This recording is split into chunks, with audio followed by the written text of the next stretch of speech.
नमस्कार। योग आज पूरी दुनिया में अपनाया जा रहा है और ये सिर्फ अभ्यास नहीं बल्कि जीवन को समझने का माध्यम बन गया है। योग का विज्ञान क्या है, कैसे ये हमारे मनोविज्ञान से भी जुड़ा है, योग को विज्ञान की भाषा में समझाने वाले शिक्षक आज हमारे साथ स्टूडियो में मौजूद हैं।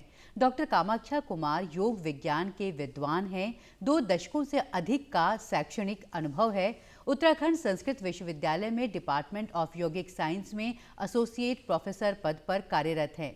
डॉक्टर कुमार, कार्यक्रम में आपका बहुत बहुत स्वागत है। धन्यवाद जी। योग को पूरी दुनिया अब अपना रही है। मेरा पहला सवाल आपसे यही होगा कि आपने कैसे योग में अपनी शुरुआती दिलचस्पी जगाई और क्यों हम सभी को योग को जानना बहुत ज़रूरी है?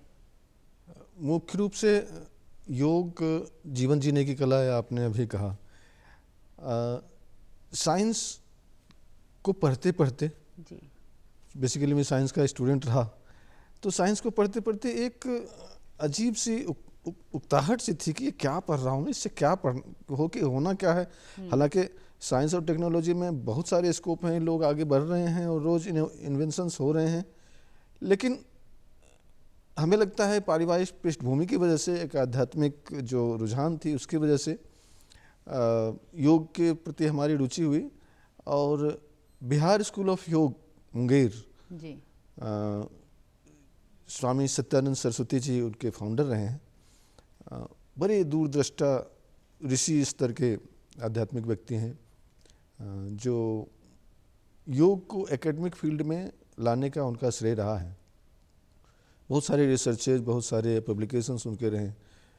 उनके इंस्पिरेशंस को देखते हुए, उनके टीचिंग्स को देखते हुए उन्हें बिहार स्कूल ऑफ योग में हमने प्रवेश लिया। जी। और जब एक ही जो सामान्य बुद्धि होती है उस स्टूडेंट लाइफ में, आज से समझिए 26 साल पहले 1999 में हमने वहाँ प्रवेश लिया था। अच्छा।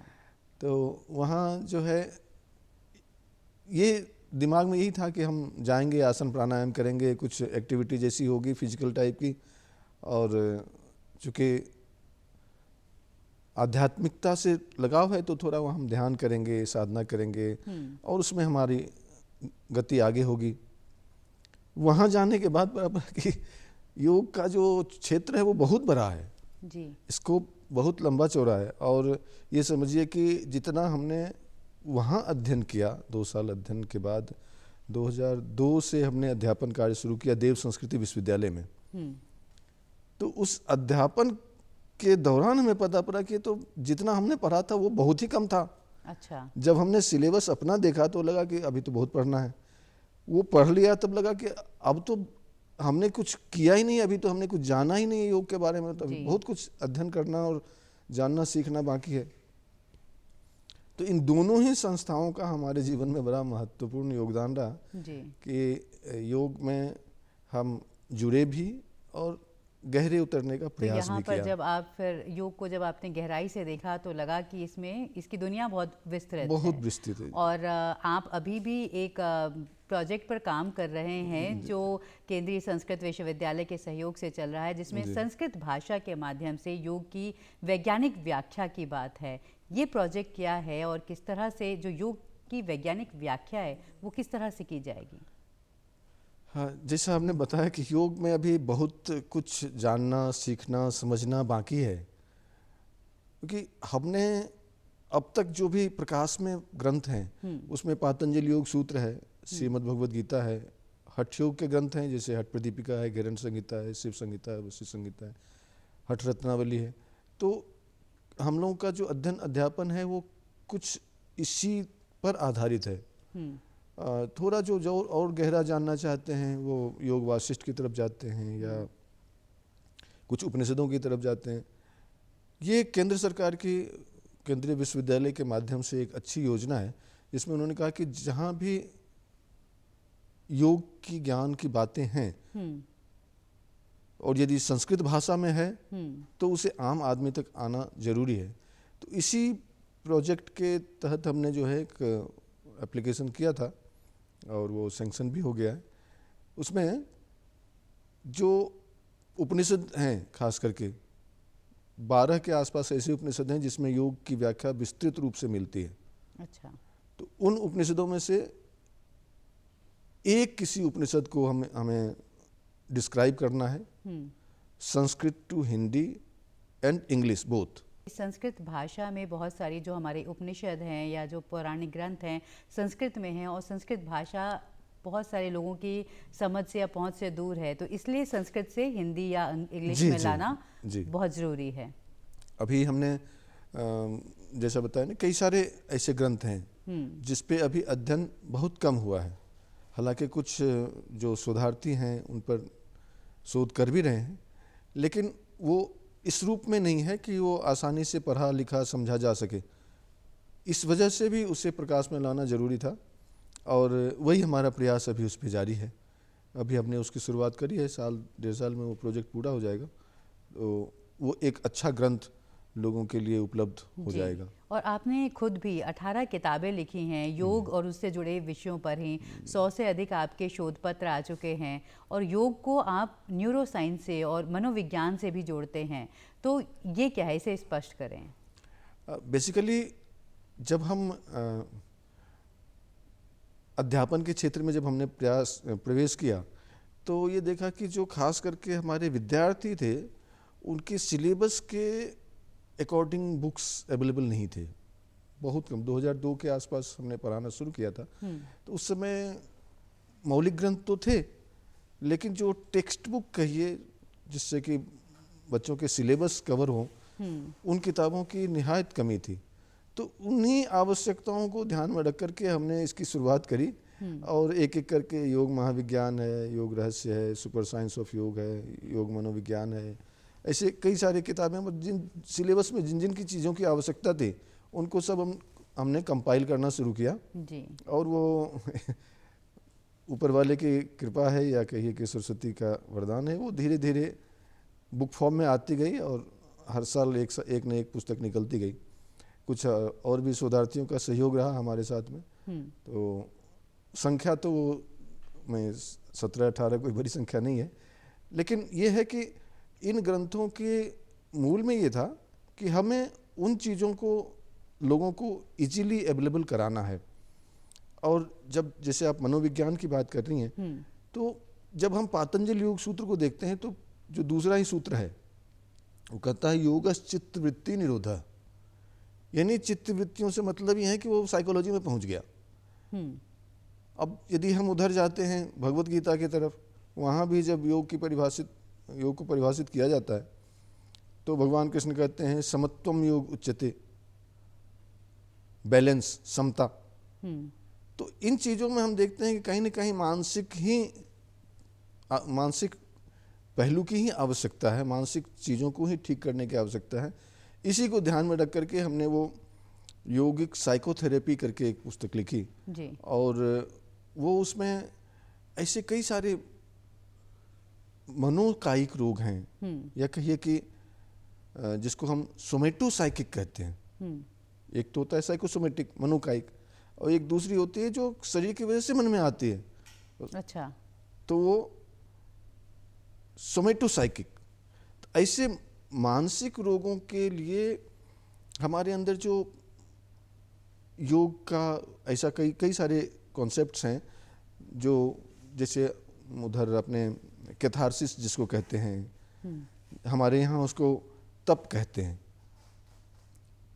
कि हम अपने अंदर के चीज़ों को निकाल सकें, निष्कासन तप उसको कहते हैं। तो ऐसे कई सारे साधनाओं का उसमें अगर आप कुछ एक योग मुद्राओं के बारे में बताएं जो कि हमारी मेंटल हेल्थ को बेहतर बनाने के लिए कारगर हो सकते हैं। वैसे मानसिक समस्याओं के समाधान के लिए योग में बहुत सारे योगाभ्यास हैं, और अब तो ये देखिए कि खास करके जैसे तनाव है, एंजाइटी है, डिप्रेशन है, इसके लिए हर योगा इंस्ट्रक्टर आपको कुछ न कुछ सलाह दे देगा, मेडिटेशन के माध्यम से, प्राणायाम के माध्यम से।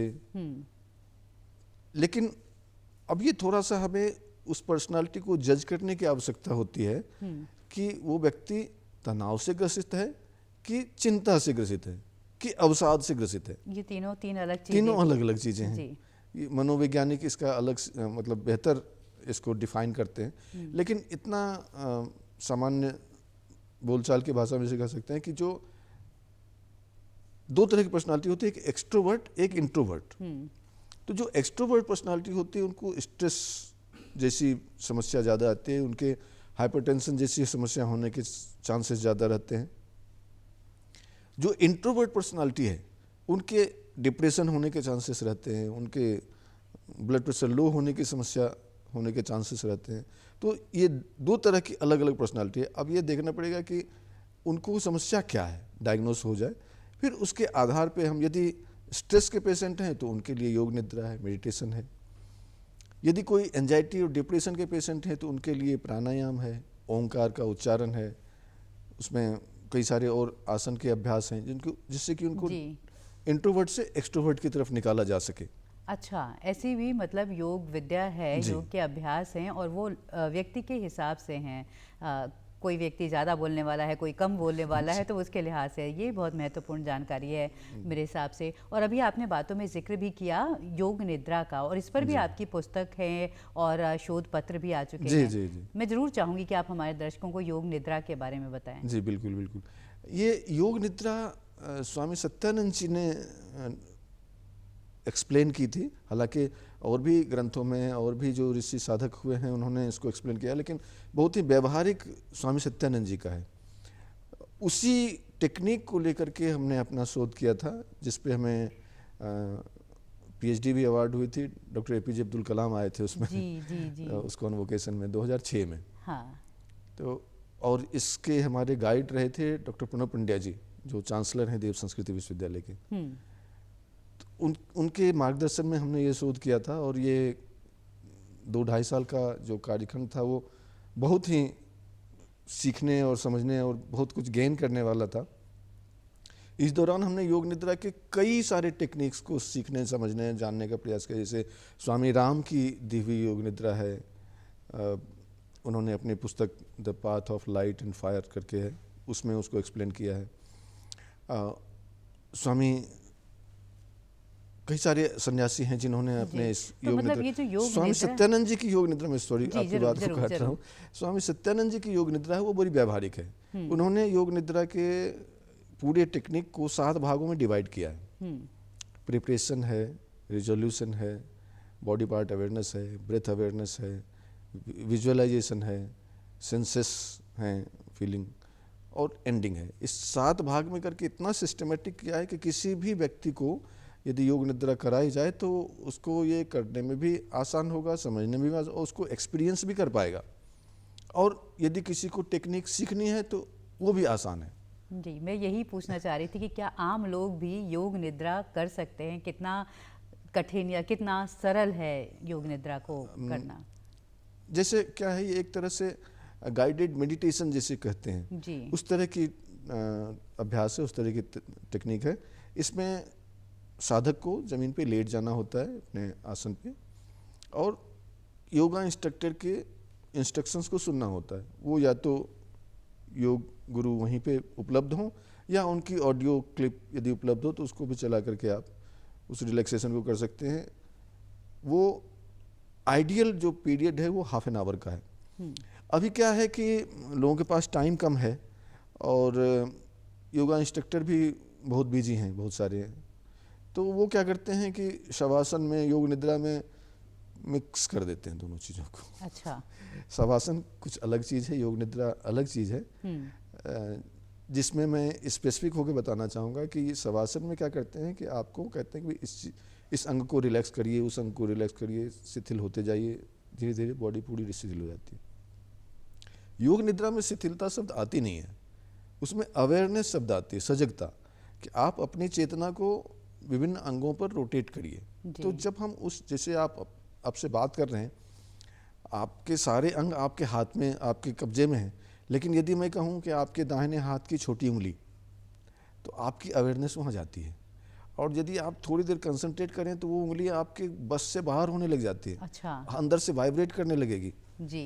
तो ये जो चेतना का वहाँ पे प्रवेश है वो एनर्जाइज करता हुआ हमारे बॉडी पार्ट्स को एनर्जी देता है, और साथ में वो जो रिलैक्सेशन का एक लाभ है वो भी मिलता है। जी, और मैं ज़रूर चाहूँगी कि दर्शक भी आपकी जो पुस्तकें हैं, शोध पत्र हैं या इससे जुड़े योग निद्रा पर जानकारी जुटाएं। जी। और हम आगे बढ़ते हैं, जब आपकी बात करते हैं, आपने जो शरीर के रोग हैं, बीमारियां हैं, जो हमारे स्वास्थ्य है अगर हम कहेंगे पूरा, तो उस पर भी बहुत काम किया है और हृदय संबंधी बीमारियों में भी योग कारगर है। तो ये कितना सही है और किस तरह से है? नहीं, अभी आप देखिए जितने भी योग के क्षेत्र में कार्य हुए हैं या हो रहे हैं वो स्वतः सिद्ध हैं कि योग कई सारे साइकोसोमेटिक डिसऑर्डर्स के लिए उपयोगी नहीं, मतलब अत्यंत उपयोगी है। अत्यंत उपयोगी मैं इसलिए कह रहा हूँ कि जितने भी रेमेडीज हैं उस वो एक तो खर्चीला है। हाँ। मॉडर्न मेडिसिन के तरफ जाएं तो उसके साइड इफ़ेक्ट्स हैं। मैं कोई कंट्रोवर्सी पैदा नहीं करना चाहता क्योंकि डॉक्टर्स भाई बुरा मान जाएंगे कि भाई आपने हमारी बातों को छोटा कर दिया या गलत कर दिया। नहीं, जहाँ पे मॉडर्न मेडिसिन की आवश्यकता है डायग्नोसिस के लिए या इवन ट्रीटमेंट के लिए भी जब जरूरी है ऑपरेट तो कराना ही पड़ता है, लेकिन प्रिवेंशन के लिए अच्छे अच्छे डॉक्टर्स भी मानते हैं कि प्रिवेंशन के लिए योग बहुत ही अच्छा है। जी, प्रिवेंशन के लिए कारगर है योग। निश्चित रूप से। और इवन जब ऑपरेट हो गया हाँ। तो फिर जो आफ्टर हॉस्पिटल जो जी। ट्रीटमेंट होता है जिसको कहिए कि रिकवरी होती है, उसमें भी योग का बहुत महत्वपूर्ण योगदान है। इस पे बहुत सारे रिसर्चेज हो रखे हैं और इसमें बहुत सारे ऐसे डॉक्टर्स भी हैं जिनके रिसर्च पेपर अवेलेबल हैं, आप अध्ययन कर सकते हैं, करा बिल्कुल। सकते और हैं। योग इसीलिए पूरी दुनिया में अपनाया जा रहा है और लोग अब कहीं ना कहीं अपने स्वास्थ्य को लेकर बहुत जागरूक भी हुए हैं। तो योग के प्रति भी जागरूकता बढ़ी है और पहले से ही रही है, हमारे यहाँ तो परंपरागत तौर पर रही है। आपकी उपलब्धियों की बात करें, अभी आपने बताया कि जिस तरह 2006 में आपको पूर्व उस समय के तत्कालीन राष्ट्रपति APJ अब्दुल कलाम ने भी सम्मानित किया और बेंगलोर के संस्कृत विश्वविद्यालय ने भी आपको डीलिट की उपाधि से सम्मानित किया है। तो ये जो आपका योग को लेकर जो पूरा कार्य क्षेत्र रहा है, जो योग को आप जिस तरह से समझा रहे हैं कि कैसे वो मनोविज्ञान से भी जुड़ा है, हमारे शारीरिक विज्ञान से भी जुड़ा है, जीवन के प्रबंधन की बात करेंगे, क्योंकि आज हम लोग बहुत परेशान रहते हैं, हमें लगता है कि हमारे पास समय की कमी है या हम कुछ और करना चाहते थे, कुछ और कर रहे हैं। तो जीवन के प्रबंधन में भी योग कारगर है? जी बिल्कुल, आपने बहुत महत्वपूर्ण सवाल रखा है। कई सारे ऐसे योग गुरु हुए हैं, ऋषि संत हुए, जिन्होंने कहा कि yoga is a lifestyle. Bihar school of योग भी कहता है, अभी श्री रविशंकर का जो आर्ट ऑफ लिविंग, वो यही कि जीवन जीने की कला ही योग है। या कहिए कि योग एक ऐसी कला है जिससे जीवन को हम बेहतर तरीके से जी सकते हैं। जी। एस व्यासा यूनिवर्सिटी है बेंगलुरु की, जी। जो शोध के क्षेत्र में, योग के क्षेत्र में बहुत बेहतर काम कर रही है। इन्होंने हमें अपने अब तक के कार्यों के लिए डीलिट डिग्री से अवार्ड से सम्मानित किया। तो वहाँ भी जब मैं अभी गया था तो वहाँ की लैब देखी, तमाम जो शोध उनके पबमेड से लेकर के स्कोपस से लेकर के अच्छे अच्छे जर्नल्स में छपे हैं। उनकी खुद भी एक जर्नल है, इंटरनेशनल जर्नल ऑफ योगा, उसमें भी वहाँ के जो शोधार्थी हैं अपने शोध प्रकाशित करते हैं। इनमें सब में ज़्यादातर में ये देखा गया है कि योग को as a part of life यदि हम उपयोग में लाएं तो वो हमारे लिए सब जगह से, एक तो prevention is better than cure, दूसरा कि जो हमने आपको अभी भगवत गीता की बात कही, समत्वम योग उच्यते, यही तो वो सूत्र है योग का। यदि हम जीवन में धारण करें तो कोई तनाव ही नहीं है। आप इस सूत्र को थोड़ा सा एक्सप्लेन कीजिए। उसमें उन्होंने कहा है, योगस्थः कुरु कर्माणि संघम त्यक्त्वा धनंजय सिद्ध सिद्धो समो भूत्वा समत्वम योग उच्यते।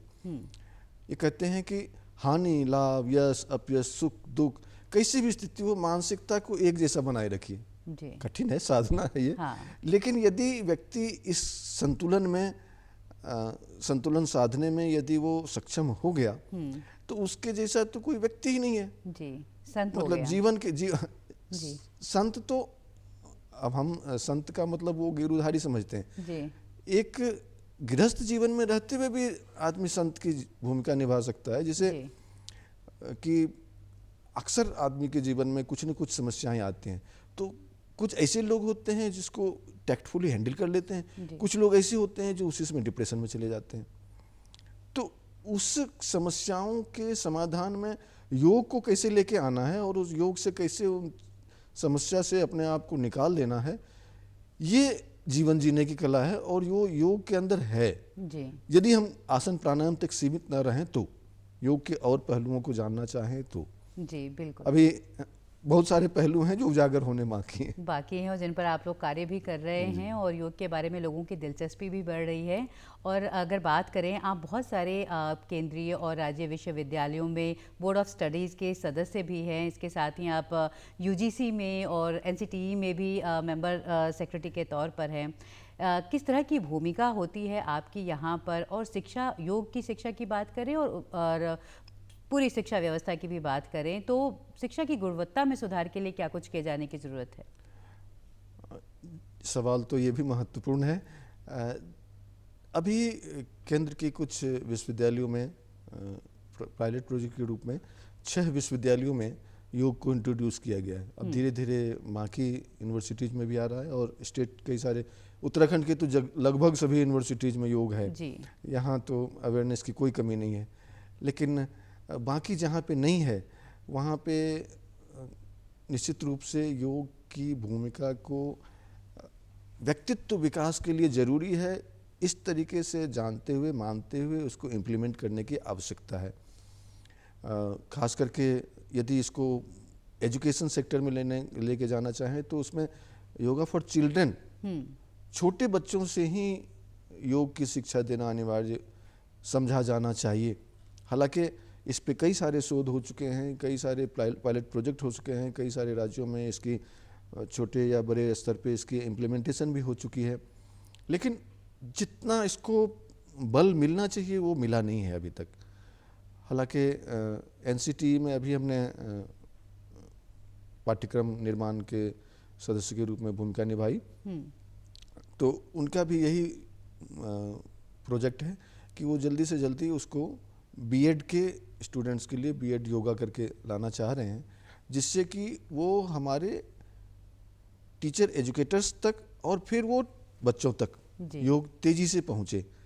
कि वैल्यू बेस्ड एजुकेशन की बात करते हैं हम लोग, बच्चों में वैल्यूज लाने की बात करते हैं, तो वो योग एक ऐसा साधन है जिससे कि वैल्यूज भी आएंगे। जो हमने कहा कि अभी बहुत सारा मानसिक रोगों का प्रवेश हो रहा है, तो उनसे भी बच्चे बचने के लिए सक्षम हो पाएंगे, क्रिएटिव हो पाएंगे। योग के कई सारे ऐसे रिसर्चेज हुए हैं जो बताते हैं कि बच्चों में क्रिएटिविटी, कंसंट्रेशन, मेमोरी बढ़ाने के लिए योग की बहुत महत्वपूर्ण भूमिका है। तो इन चीज़ों को जल्दी से जल्दी और अधिक लेवल पे इम्प्लीमेंट करने की आवश्यकता है। ओवरऑल वेलबींग की बात हम करते हैं, शिक्षा की बात भी, अपनी मेंटल हेल्थ की बात भी, और करियर के लिहाज से भी योग वहाँ पर मददगार साबित होगा। जी जी जी। कैरियर में तो अभी समझिए कि बहुत स्कोप है, नेशनली भी और इंटरनेशनली भी। योग के क्षेत्र में जो भी हमारे स्टूडेंट्स मास्टर्स डिग्री करके, डिप्लोमा करके निकल रहे हैं, मैं समझता हूँ कि उत्तराखंड में हजारों की संख्या में हर साल बच्चे निकलते हैं और सबके पास इतनी अर्निंग तो है कि वो अपने दैनिक, जो एक सामान्य व्यक्ति जितना कमा सकता है उतना वो कमा भी लेता है और अपनी जो आवश्यकताएं उसकी पूर्ति भी कर ले रहा है।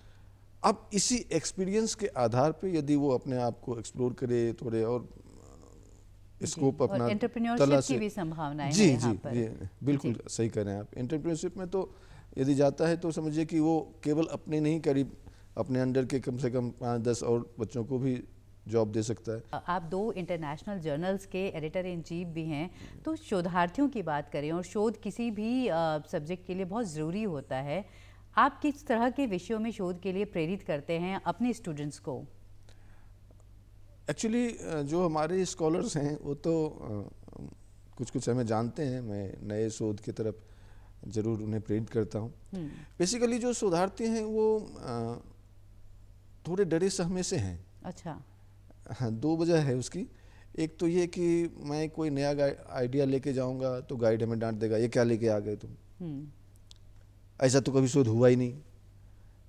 तो मैं कम से कम इस चीज़ के लिए कभी भी किसी शोधार्थी को उसके आइडिया जानना चाहता हूँ क्योंकि हर नए ब्रेन में नई बातें कुछ न कुछ पक रही होती हैं, पल रही होती हैं, उसमें से कुछ नया निकालने की आवश्यकता होती है, जिसे ज़रूर उनको स्कोप देना चाहिए। अब वो निहायत ही ब्लंट कोई आइडिया हो तो भले उसको मना कर दें या उसको मोल्ड कर दें, लेकिन मैं ये समझता हूँ कि वो जो आज के ज़माने में क्या है कि वो घबराए से होते हैं कि मैं नए चीज़ों पे जाऊं या ना जाऊं। दूसरी डरने की वजह यह है कि जो आइडिया वो लेके आते हैं वो खर्चीले हैं। अच्छा। इसके लिए फंड कहाँ से आएगा, तो हमें तो किसी तरह पीएचडी मिल जाए तो वो उसी तरह का टॉपिक लेके आते हैं कि ये 2-2.5 साल में अपना प्रोजेक्ट पूरा करें, थीसिस सबमिट करें, हमें डिग्री मिले और मैं कहीं जॉब के लिए जाऊँ। शोध के क्षेत्र में अभी ना अभी उतनी अवेयरनेस है, ना उस तरह का कोई हमारे पास में इंफ्रास्ट्रक्चर है। हालांकि स्कोप हैं, बहुत सारे सेंट्रल गवर्नमेंट के एजेंसीज हैं, जैसे CCRYN है, ICMMR है, तो ऐसे कई सारे एजेंसीज हैं जो इसमें फंड देते हैं। लेकिन उस तरह का प्रोजेक्ट लेकर के बच्चा जाए या जो पीएचडी कर चुके हैं वो पोस्ट डॉक्टरल फेलोशिप के लिए वहाँ जाएं, तो बड़े प्रोजेक्ट करें, अच्छे प्रोजेक्ट करें, उसमें फंड तो अवेलेबल है, लेकिन उसके लिए अभी उतना ना हमारे स्कॉलर्स के पास उतना एक्सपीरियंस है जी। ना वो उतना टाइम देने के लिए तैयार हैं। उन्हें लगता है कि अब हम उधर करने जाएं कि नया जॉब कर लें। लेकिन आपकी अगर हम बात करें, आपने इतने सारे अलग अलग विषय पे लिखे हैं जो कि योग से ही जुड़ते हैं। योग की का विज्ञान क्या है या न्यूरो साइंस क्या है, आप आगे किस तरह के विषय में कार्य करने जा रहे हैं? आपने भविष्य के लिए क्या विषय चुने हैं अभी? अभी हमने मनोविज्ञान के क्षेत्र में ही काम करने का प्रयास किया है। हालांकि हमने कुछ इस पे पुस्तकें लिखी भी हैं, लेकिन आगे भी हमने न्यूरोपैथी एंड योगा के क्षेत्र में अभी हमारा आने वाले दिनों में 21-22 फरवरी को इंटरनेशनल कॉन्फ्रेंस भी है। तो न्यूरोपैथी एंड योगा को ध्यान में रख करके ही थीम बना करके इस पे पेपर्स भी मंगाए हैं और ये कॉन्फ्रेंस भी होगी। आगे भी इस पे हमें बहुत वर्क करने की ज़रूरत है, क्योंकि ये वाला फील्ड अभी इसमें स्कोप बहुत ज़्यादा है जी। ऐसा ऐसा नहीं कहेंगे कि अछूता है। इस पे योग साइकोलॉजी पे बहुत सारी पुस्तकें उपलब्ध भी हैं, लेकिन जो न्यूरो साइंस है, खास करके जो ब्रेन से रिलेटेड डिसऑर्डर्स हैं, पैरालिसिस है, पार्किंसन है, और भी कई सारे इस तरह के डिजीजेज हैं जिस पे कि थोड़े थोड़े वर्क हुए भी हैं, लेकिन उस पे कुछ कॉन्क्रीट नहीं आया है। तो इस दिशा में हमें काम कर करने रहे की हैं। और आवश्यकता है। योग यूं भी आपकी क्रिएटिविटी को, आपकी प्रोडक्टिविटी को बढ़ा देता है। और आपने योग पर जो आपका काम है, जो आपकी पुस्तकें हैं, शोध पत्र हैं, कहा जाए तो विश्व स्तर पर आपने योग का प्रचार प्रसार किया है, उसमें आपकी बहुत महत्वपूर्ण भूमिका भी है। आप क्या संदेश देना चाहेंगे योग में दिलचस्पी रखने वाले लोगों को और ख़ासतौर पर शोधार्थियों को? योग में दिलचस्पी लेने वाले लोग को तो क्या है कि यदि वो हमारे लिए समय निकाल रहे हैं, हमारे मतलब योग के लिए, तो मैं उनका धन्यवाद करता हूं कि वो योग को किसी न किसी रूप में प्रमोट कर रहे हैं। वो भले अपने स्वास्थ्य के लिए कर रहे हों या अपने मानसिक स्वास्थ्य के लिए कर रहे हों, लेकिन जो शोधार्थी हैं, जो नए शोध करना चाहते हैं, उन्हें मैं यही संदेश देना चाहता हूं कि वो निडर होकर काम करें, कुछ नई चीज़ें लेके आएँ।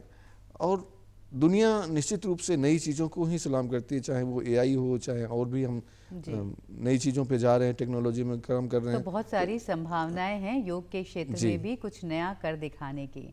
आप हमारे स्टूडियो में आए और हमारे साथ अपनी ये जानकारियां, अपना अनुभव साझा किया, इसके लिए आपका बहुत बहुत धन्यवाद। बहुत बहुत धन्यवाद आपका जी। तो डॉक्टर कामाख्या कुमार बता रहे थे किस तरह से योग हमारे जीवन के हर एक क्षेत्र में कारगर है। हमारे मेंटल हेल्थ को लेकर बात करें, स्वास्थ्य को लेकर बात करें, क्रिएटिविटी को लेकर बात करें, अपनी उत्पादकता बढ़ाने को लेकर बात करें, तो योग में बहुत कुछ कार्य करने की अभी संभावनाएं भी हैं। कार्यक्रम में इतना ही। नमस्कार।